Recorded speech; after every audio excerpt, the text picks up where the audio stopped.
మోడీ మొన్నే చెప్పాడు ఏడాది పాటు బంగారం కొనొద్దని. దాని గురించి డిస్కషన్ నడుస్తున్న గ్యాప్లోనే కేంద్రం దిగుమతి సుంకం భారీగా పెంచేసింది. ఇది జస్ట్ టీజరే. ఇలా పెరిగే లిస్టులో ఇంకా చాలానే ఉన్నాయనే కొత్త చర్చ మొదలైంది. ఇప్పుడు మోడీ చెప్పిన లిస్టులో నెక్స్ట్ పెరిగేవేంటి? తగలబోయే రేటు పోటుకు దేశం రెడీగా ఉందా?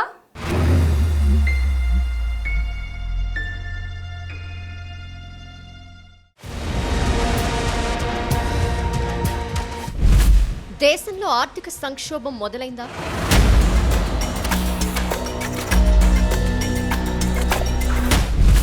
తగలబోయే రేటు పోటుకు రెడీగా ఉండాలా?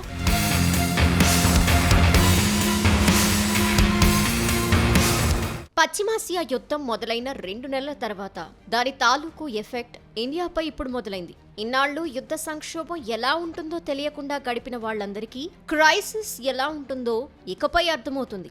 ఇప్పటికే కేంద్ర ప్రభుత్వం బంగారం, వెండి దిగుమతుల్ని కళ్లెం వేసేందుకు కీలక చర్యలు చేపట్టింది. ప్రధాని మోదీ బంగారం కొనొద్దని పిలుపునిచ్చిన కొద్ది గ్యాప్లోనే కేంద్రం గోల్డ్ దిగుమతులపై సుంకాన్ని 6% నుంచి ఏకంగా 15% పెంచేసింది. దాంతోపాటు 10% basic customs duty, 5% agriculture infrastructure and development cess విధించారు. ప్రస్తుతం రూపాయి విలువ భారీగా పతనమై డాలర్తో పోలిస్తే దాదాపు 96 రూపాయలకు చేరిన సమయంలో ప్రభుత్వం ఈ చర్యలు చేపట్టింది. కస్టమ్స్ సుంకాల పెంపుతో దేశంలో వాటి ధరలు భగ్గుమన్నాయి. బులియన్ మార్కెట్లో పసిరి ధరలు అమాంతం పెరిగిపోగా గోల్డ్ ఈటీఎఫ్లకు రెక్కలొచ్చాయి. పుత్తడి ధర ఒక్క రోజులోనే దాదాపు 9,000 పెరిగింది. హైదరాబాద్ బహిరంగ సభలో ప్రధాని మోదీ ఏడాది పాటు బంగారం కొనుగోళ్లు నిలిపివేయాలని విజ్ఞప్తి చేసిన తర్వాత కూడా కస్టమ్స్ డ్యూటీని పెంచేసింది కేంద్రం.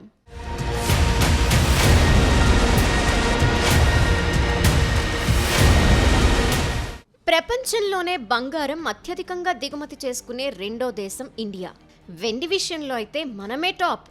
ఈ పరిస్థితుల్లో ప్రభుత్వం సుంకాలు పెంచడంతో దేశీయంగా కొనుగోళ్లు డీలా పడే అవకాశాలున్నాయి. భారత్ తన అవసరాలకు కావలసిన 85% క్రూడ్ ఆయిల్ని ఇతర దేశాల నుంచి దిగుమతి చేసుకుంటోంది. ఇదే సమయంలో బంగారం కూడా భారీగా దిగుమతి అవుతోంది. ఏటా 700 నుంచి 800 టన్నుల బంగారం వినియోగిస్తుంటే అందులో దేశీయంగా ఉత్పత్తి అయ్యేది చాలా తక్కువ. 90% పైగా బంగారాన్ని భారత్ దిగుమతి చేసుకుంటుంది. గోల్డ్, క్రూడ్ ఆయిల్కి మనం అమెరికన్ డాలర్లలోనే చెల్లింపులు చేయాలి. అంటే ఈ రెండింటిని మనం ఎంత తక్కువగా దిగుమతి చేసుకుంటే అదే స్థాయిలో మన ఖజానాలోని విదేశీ మారకపు నిల్వలు బయటికి వెళ్ళిపోతాయి. దీనివల్ల అంతర్జాతీయ మార్కెట్లో డాలర్కి డిమాండ్ పెరిగి ఇండియన్ రూపీ విలువ పడిపోతుంది. అందుకే కేంద్రం చర్యలు చేపట్టింది. దిగుమతి సుంకాలు పెంచిన తర్వాత బులియన్ మార్కెట్లో 24 క్యారెట్ల 10 గ్రాముల పసిడి 1,65,000 దాటింది. కేజీ వెండి ధర దాదాపు 3 లక్షలకు చేరింది. మరోవైపు గోల్డ్, సిల్వర్ ఈటీఎఫ్ ధరలు కూడా భారీగా పెరిగాయి. మరోవైపు జ్యువెలరీ స్టాక్స్ లో అమ్మకాలు వెల్లువెత్తాయి. ఇది కేవలం టీజర్ మాత్రమేనని, త్వరలోనే మరిన్ని వస్తువుల ధరలు ఆకాశాన్ని తాకనున్నాయని విశ్లేషణలు మొదలయ్యాయి.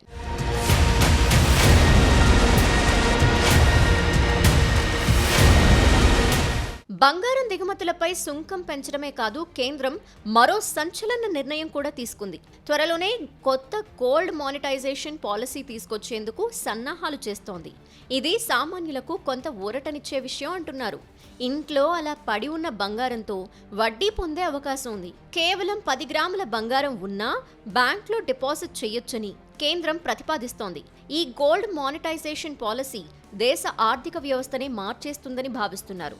ఇప్పటికే 140 కోట్ల మంది భారతీయుల దగ్గర 30,000 టన్నుల బంగారం ఉంది.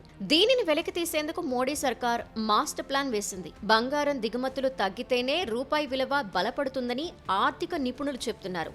అందువల్ల పబ్లిక్ డిపాజిట్ చేసిన బంగారంపై వడ్డీతో పాటు పన్ను మినహాయింపులు పొందే వెసులుబాటు కల్పిస్తూ కేంద్రం నిర్ణయం తీసుకున్నట్టు తెలుస్తోంది. జ్యువెలరీ సంస్థలకు కూడా నేరుగా డిపాజిట్ బంగారం సరఫరా చేసి దేశీయ తయారీ రంగానికి ఊతమివ్వనున్నారు. 30,000 టన్నుల్లో కనీసం 2,000 టన్నుల బంగారం డిపాజిట్ అయినా 3 ఏళ్ల దాకా దిగుమతుల అవసరమే ఉండదంటున్నారు. ఇందుకోసం గోల్డ్ మానిటైజేషన్ పాలసీలో కీలక మార్పులు చేసేందుకు ఆర్థిక శాఖ సిద్ధమవుతోంది.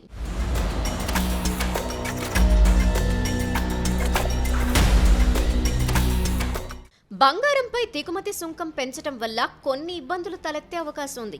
ఇంపోర్ట్ డ్యూటీ పెరగగానే దేశీయ మార్కెట్లో బంగారం ధరలు బగ్గుమన్నాయి. ఇది సామాన్య వినియోగదారులపై భారాన్ని పెంచింది. అధికారికంగా దిగుమతి చేసుకుంటే ఎక్కువ పన్ను కట్టాల్సి వస్తుంది కాబట్టి దేశంలో బంగారం స్మగ్లింగ్ పెరిగే అవకాశాలున్నాయంటున్నారు.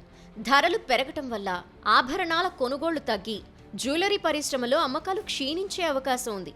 దీనివల్ల ఈ రంగంపై ఆధారపడిన లక్షలాది కార్మికుల ఉపాధిపై ప్రభావం పడుతుంది.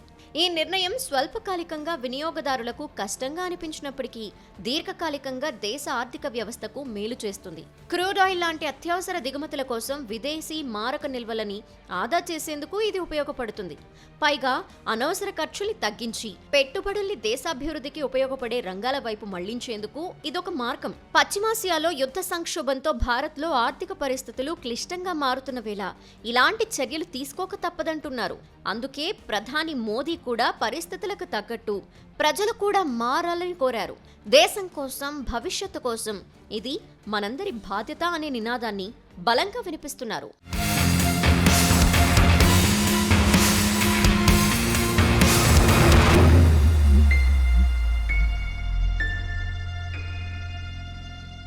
ఇప్పటి వరకు గోల్డ్ కొనుగోళ్లపై దేశంలో ఎంత చర్చ జరుగుతుందో దానిపై దిగుమతి సుంకం పెంచాక కొత్త చర్చ మొదలైంది.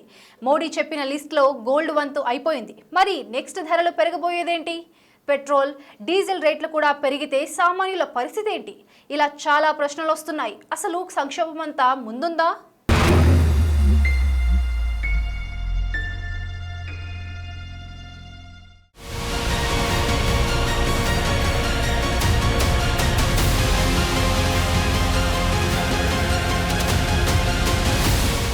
దేశంలో ఇప్పుడు జరుగుతున్న చర్చ కేవలం బంగారం, గోల్డ్ ఆర్నమెంట్స్ గురించి మాత్రమే కాదు. భారత ఆర్థిక వ్యవస్థ ఎదుర్కోబోతున్న ఓ పెద్ద సవాల్కు సూచనే ఇది. ప్రస్తుత పరిస్థితులను చూస్తుంటే సామాన్యుడి జేబుపై భారం పడే అంశాలు చాలానే ఉన్నాయి. ప్రధాని మోదీ కేవలం బంగారం మాత్రమే కొనొద్దనలేదు, ఇంకా చాలా చెప్పారు. దేశ ఆర్థిక వ్యవస్థను బలోపేతం చేసే క్రమంలో కనీసం సంవత్సరం పాటు బంగారం కొనుగోళ్లకు దూరంగా ఉండాలని సూచించారు. దీనివల్ల విదేశీ మారక ద్రవ్యం ఆదా అవుతుంది. అంతేకాదు, పెట్రోల్, డీజిల్ ని కూడా పొదుపుగా వాడాలి. అత్యవసరమైతే తప్ప సొంత వాహనాలు వాడొద్దన్నారు. ముడి చమురు దిగుమతులపై భారాన్ని తగ్గించేందుకు, పర్యావరణ రక్షణ కోసం వ్యక్తిగత వాహనాల వినియోగాన్ని తగ్గించి ఇంధనాన్ని ఆదా చేయాలి. దేశీయంగా రేట్లు పెంచకుండా ఉండాలంటే వినియోగం తగ్గించక తప్పని పరిస్థితి నెలకొంది. కార్ పూలింగ్, మెట్రో వాడకానికి ప్రాధాన్యత ఇవ్వాలని కోరారు. ఇదే క్రమంలో కాలుష్య రహిత భారత్ కోసం పెట్రోల్, డీజిల్ వాహనాల కంటే ఎలక్ట్రిక్ వాహనాల వాడకాన్ని పెంచాలని, పర్యావరణ హితమైన రవాణాకు ప్రాధాన్యత ఇవ్వాలని సూచించారు. ప్రయాణ ఖర్చులు, సమయాన్ని ఆదా చేసేందుకు వీలైనంత వరకు వర్క్ ఫ్రం హోం విధానంలోకి మారాలని సూచించారు పీఎం మోదీ. మీటింగ్లని కూడా ఆన్లైన్లో నిర్వహించుకోవాలన్నారు. మరీ ముఖ్యంగా ఏడాది పాటు విదేశీ ప్రయాణాలను వాయిదా వేసుకోవాలన్నారు. దేశీయ పర్యాటక రంగాన్ని ప్రోత్సహించేందుకు, విదేశాలకు తరలిపోయే ధనాన్ని అరికట్టేందుకు విదేశీ పర్యటనలు తగ్గించుకోవాలన్నారు మోదీ. ఫారిన్ ట్రిప్లతో మన డాలర్ నిల్వలు తగ్గిపోతున్నాయి. అందుకోసమే టూరిజం కోసం విదేశాలకు వెళ్లేవారు దేశీయ టూరిజం స్పాట్లకు ప్రాధాన్యత ఇవ్వాలని కోరుతున్నారు. ఇక వంట నూనెల వినియోగం కూడా కొంతమేర తగ్గించాలన్నారు ప్రధాని. భారత్ తన వంట నూనెల అవసరాల్లో 50% పైగా దిగుమతులపైనే ఆధారపడుతుంది. దీనికోసం ఏటా $1,000 కోట్ల బయటకు పోతున్నాయి. అందుకే వినియోగంలో కనీసం 10% తగ్గించుకోవాలని పిలుపునిచ్చారు. ఆరోగ్య పరంగానూ దిగుమతి భారం తగ్గించే ఉద్దేశంతోనూ వంట నూనెల వినియోగంలో పొదుపు పాటించాలని సూచించారు. రోజువారీ వాడకంలో కొంత తగ్గించినా ఎంతో మేలు జరుగుతుందన్నారు. ప్రధాని మోదీ విజ్ఞప్తి చేసిన వాటిలో రసాయన ఎరువుల వాడకం కూడా ఉంది. రష్యా, ఉక్రెయిన్, పశ్చిమాసియా యుద్ధాల వల్ల ఎరువుల ధరలు పెరిగాయి. దీనివల్ల కేంద్రంపై సబ్సిడీ భారం పెరుగుతోంది. ప్రకృతి వ్యవసాయం వైపు మళ్లటం ద్వారా ఈ భారం తగ్గించాలనేది కేంద్రం ప్లాన్. అందుకోసమే సేంద్రియ వ్యవసాయాన్ని ప్రోత్సహించేందుకు రసాయనిక ఎరువుల వాడకాన్ని క్రమంగా తగ్గించుకోవాలని రైతులకు పిలుపునిచ్చారు.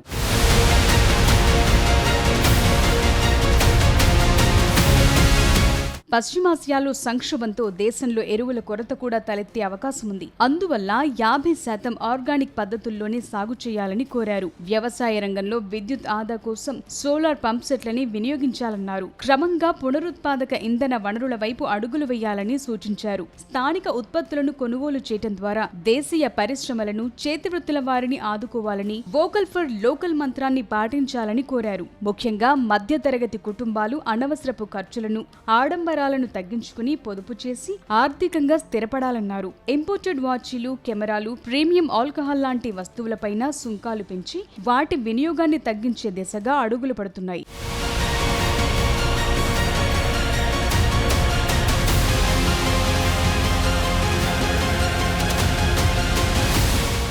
ప్రధాని మోదీ విజ్ఞప్తి చేయటం, బంగారం దిగుమతులపై సుంకం పెరిగిన తరువాత అందరినీ భయపెడుతున్న అంశం ఇంధన ధరలు. ప్రస్తుతం ముడి చమురు ధరలు అంతర్జాతీయంగా మండిపోతున్నాయి.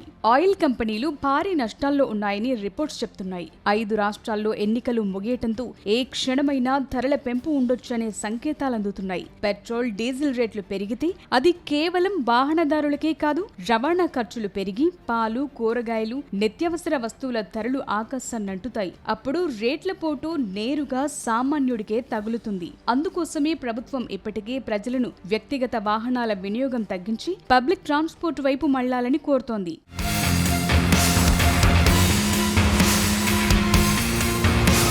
ప్రస్తుత పరిస్థితులు చూస్తుంటే దేశం క్లిష్ట పరిస్థితుల్లో ఉందనే విషయం తెలుస్తోంది. ఇజ్రాయెల్, ఇరాన్ ఉద్రిక్తతలతో సప్లై చైన్ దెబ్బతింది. వంట నూనెలు, ఎలక్ట్రానిక్ వస్తువుల ధరలు కూడా పెరిగే అవకాశం ఉంది. ద్రవ్యోల్బణం పెరిగిపోయి నిత్యావసర సరుకుల ధరలు పెరిగితే మధ్యతరగతి కుటుంబాలు పొదుపు చేసే సామర్థ్యం కూడా తగ్గిపోతుంది. అందువల్ల ప్రభుత్వం విధిస్తోన్న ఆంక్షలు, పెరుగుతోన్న ధరల నుంచి తప్పించుకోవాలంటే కొన్ని జాగ్రత్తలు తప్పవంటున్నారు. బంగారం లాంటి లగ్జరీ వస్తువుల కొనుగోళ్లను ప్రస్తుతానికి వాయిదా వేసుకుంటే బెటర్. సాధ్యమైనంత వరకు ప్రయాణాలను తగ్గించుకోవాలి. పబ్లిక్ ట్రాన్స్పోర్ట్ వాడాలి.